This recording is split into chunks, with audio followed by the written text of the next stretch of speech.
Class 9th के लिए आज का टॉपिक है डिवीजन ऑफ पॉलिनोमियल्स।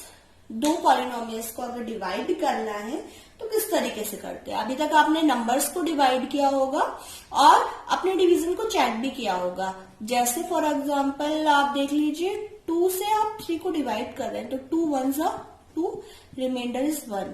तो 1 यहाँ पे कोशेंट है, 1 ये वाला 1 यहाँ पे रिमाइंडर है और 2 यहाँ पे डिवाइजर है एंड 3 इज डिविडेंड।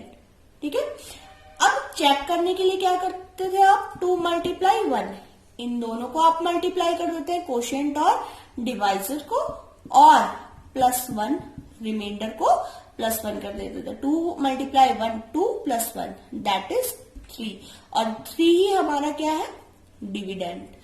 तो डिविडेंड आना चाहिए इन दोनों को मल्टीप्लाई प्लस रिमाइंडर करके। तो इस तरीके से क्या करते थे, सेम यही प्रोसेस आपको करनी है जो पॉलिनोमियल्स को आप डिवाइड करेंगे। अब एग्जांपल लेते हैं पॉलिनोमियल का। ये एग्जांपल मैंने आपको रिवाइज कराने के लिए किया था। देखिए polynomial suppose P X equal to 2x square minus X plus 1 है। ठीक है, इस तरीके का पॉलिनोमियल है 2x square plus x minus 1। और सपोज एक दूसरा पॉलिनोमियल जिससे आपको डिवाइड करना है वो है 1 प्लस एक्स। अब सबसे पहले पॉलिनोमियल्स को डिवाइड करने से पहले फर्स्ट स्टेप है आपको ये चेक करना है कि क्या ये जितने भी टर्म्स है ये डिग्री वाइज डिसेंडिंग ऑर्डर में है। ठीक है, इनको आपको डिसेंडिंग ऑर्डर में ही रखना है। डिसेंडिंग ऑर्डर कहने का मतलब क्या है, पहले सबसे बड़ी डिग्री वाला टर्म, फिर छोटी डिग्री वाला टर्म और फिर उससे छोटी। जैसे 2x स्क्वायर में आप देख रहे हैं वेरिएबल की डिग्री 2 है तो सबसे पहले ये वाला टर्म आना चाहिए और है भी। ठीक है, और इसके बाद इन तीनों में सबसे 2 के बाद 1 डिग्री वाला कौन है, x, और उसके बाद 1 की डिग्री क्या है, 0। तो ये डिसेंडिंग ऑर्डर में ऑलरेडी लगे हुए हैं।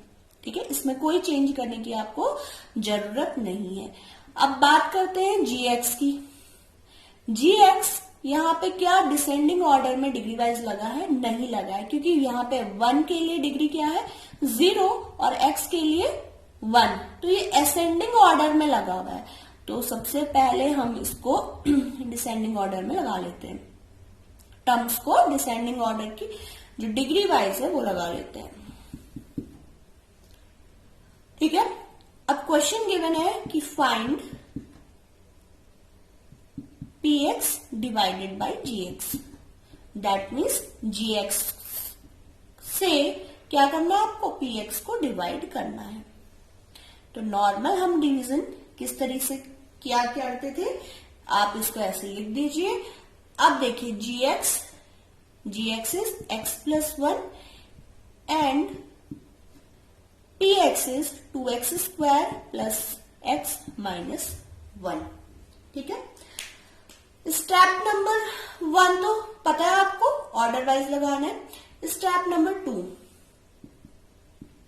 ये मैं स्टेप नंबर 2 ही लिखूंगी क्योंकि फर्स्ट स्टेप यही होना चाहिए। स्टेप नंबर 2 है, देखिए आप सबसे पहले इसका फर्स्ट टर्म देखिए पॉलिनोमियल का, ये क्या है 2x स्क्वायर, और जिससे डिवाइड करना है इसका फर्स्ट टर्म भी क्या है, x। दोनों के फर्स्ट टर्म देख लीजिए। अब सेपरेटली क्या करना है, 2x स्क्वायर को डिवाइड कर दीजिए x से, इसके फर्स्ट टर्म को इसके फर्स्ट टर्म से डिवाइड कर देते हैं। देखते क्या आता है, x को x स्क्वायर से डिवाइड करेंगे, देखिए क्या आएगा, इसकी एक पावर रिमूव हो जाएगी, या आपने पावर एंड एक्सपोनेंट क्लास 8 में तो पढ़ा ही होगा, एक्स स्क्वायर मल्टीप्लाई, यहाँ पे x की पावर 1 है ना, इसको आप न्यूमरेटर में अगर ले जाओगे तो क्या आ जाएगा, -1 और 2। अब x की power 2 minus 1 that is 2x। ठीक है, चाहे आप ऐसे कीजिए, चाहे अगर आपको ऐसे समझ आता है 2 मल्टीप्लाई एक्स इंटू एक्स लिख सकते हो ना, 2x स्क्वायर को क्या लिख सकते हैं आप, 2 मल्टीप्लाई एक्स इंटू एक्स, और यहाँ पे x ऑलरेडी है, x से x कैंसिल आउट तो आंसर क्या आया 2x। तो हमने डिवाइड करके फाइनली इसका आंसर निकाल लिया है 2x। तो 2 और 2x से ही 2x आप कहां पे नोट कर देंगे, कोशेंट में। जो इन दोनों को डिवाइड करके आएगा वो आ जाएगा कोशेंट में। या इसको दूसरी तरीके से कहने का मतलब ये है कि x को मैं किस नंबर से या वेरिएबल से मल्टीप्लाई करूं कि मुझे यहां पे क्या मिले, 2x² मिल जाए। कहने का तरीका वही है, चाहे आप इसके फर्स्ट टर्म को इसके फर्स्ट टर्म से डिवाइड कर दो, 2x मिल गया। ठीक है, अब यहां जब हमने 2x लिख दिया तो 2x को x से मल्टीप्लाई कीजिए, क्या आएगा 2x²। फिर 2x को 1 से अब ये पूरे पॉलिनोमियल से मल्टीप्लाई होगा और फिर हम यहाँ पे नोट डाउन करेंगे। 2x मल्टीप्लाई 1 से होगा तो क्या आएगा यहाँ पे 2x। ठीक है, जैसे हम डिवीजन में क्या करते हैं, यहाँ पे लिखते हैं ना डिवाइड करके, यहाँ कोशेंट लिखते हैं और फिर यहाँ पे कुछ नोट डाउन करते हैं। तो इसी तरीके से मैंने ये नोट डाउन कर लिया, 2x को x+1 से मल्टीप्लाई करके लिख दिया। सारे स्टेप में बिल्कुल 1 बाय 1 बता रही हूं, तो आप इसको अभी वीडियो को वॉच करते रहिए। ठीक है, इसके बाद आप इसको करना। अब देखो माइनस, यहाँ पे मैंने माइनस साइन क्यों लगाया, क्योंकि यहाँ पे क्या है, जिसके सामने कोई साइन नहीं होता वो अपने आप में क्या होता है, पॉजिटिव होता है। तो यहाँ पे मैंने इसका साइन चेंज कर देना है, यहाँ पे भी आप क्या करोगे, माइनस साइन लगा दोगे। इनकेस यहाँ पे माइनस होता तो आप यहाँ पे प्लस साइन लगा देते। इसका मतलब क्या है, 2x² माइनस 2x²। अब ये दोनों क्या हो गए, कैंसिल आउट हो गए। ठीक है, ये दोनों कैंसिल आउट हो गए, 2x² माइनस 2x², 0।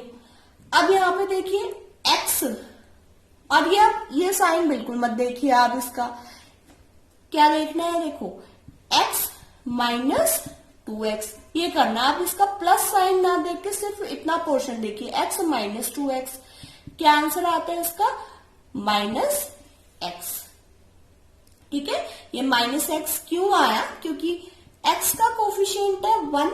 हम हमेशा कोफिशिएंट्स को माइनस करते हैं, ना कि वेरिएबल्स को। वेरिएबल तो वही रहेगा x। ठीक है, तो -2 + 1, -2 + 1 इज -1x, और -1x को ही क्या लिखते हैं, -x।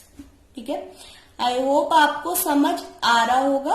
अब देखिए ये -x -1 मैंने लिख दिया, ऊपर वाले टर्म को मैंने यहाँ पे नोट डाउन कर लिया है। ठीक है, ये था रफ वर्क, इसको मैंने रब कर दिया।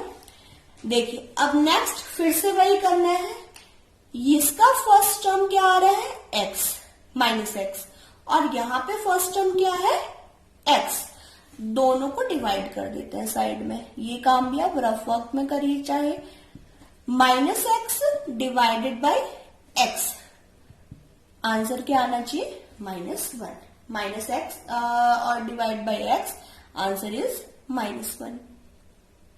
ठीक है, अब यहां पे इसका मतलब -1 आ गया कोशेंट में, और -1 से इस पूरे को आप मल्टीप्लाई कर देंगे। -1 से x+1 को मल्टीप्लाई करेंगे तो क्या आएगा, -x -1 multiply +x -x, -1 multiply +1 -1।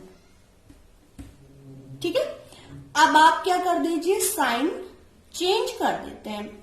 और जब आप साइन चेंज कर देंगे तो यहां पे इस तरीके से आ गया। अब -x + x 0 कैंसिल आउट, और -1 + 1 ये भी क्या आ गया, 0। तो इसका मतलब क्या हो गया, रिमाइंडर आ गया 0।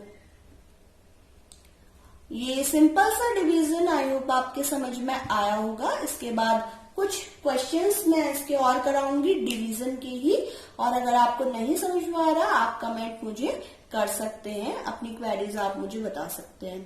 Thank you.